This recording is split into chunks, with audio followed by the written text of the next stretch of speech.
ప్రజావాణి కార్యక్రమానికి తెలంగాణ వ్యాప్తంగా గల్ఫ్ కార్మికుల సమస్యలపై పెద్ద ఎత్తున తరలివచ్చారని మంత్రి పొన్నం ప్రభాకర్ అన్నారు. ప్రజాభవన్లో గల్ఫ్ బాధితుల కోసం ప్రవాసీ ప్రజావాణి అనే కార్యక్రమాన్ని ప్రారంభించారు. సమస్యల వినతుల కోసం గల్ఫ్ కార్మికులు భారీగా పాల్గొన్నారు.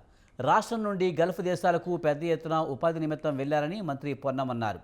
వారి సమస్యల పరిష్కారానికి తక్షణమే చర్యలు తీసుకోవడానికి ప్రవాసీ ప్రజావాణి ఉపయోగపడుతుందన్నారు. గల్ఫ్ ప్రమాదంలో చనిపోయిన వారికి 5 లక్షల ఎక్స్గ్రేషియా ఇవ్వడానికి ఇప్పటికే జీవో జారీ చేసుకున్నామన్నారు. గల్ఫ్ కార్మికుల కుటుంబాల పిల్లల చదువులకు ఇబ్బందులు లేకుండా గురుకులాల్లో సీట్లు కల్పిస్తున్నామని తెలిపారు.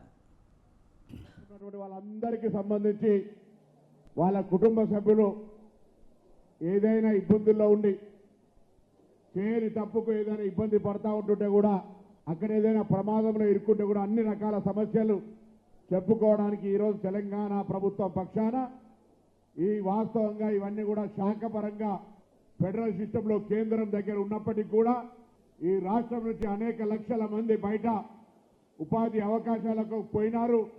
వాళ్ళు ఇబ్బందులు ఎదుర్కొంటా ఉన్నారు. వాళ్ళ సంక్షేమం మా బాధ్యత అని గౌరవ ముఖ్యమంత్రి రేవంత్ రెడ్డి గారి ఆధ్వర్యంలో ఈ యొక్క కౌంటర్ను ప్రారంభిస్తున్నామనే మాట సందర్భంగా తెలంగాణలో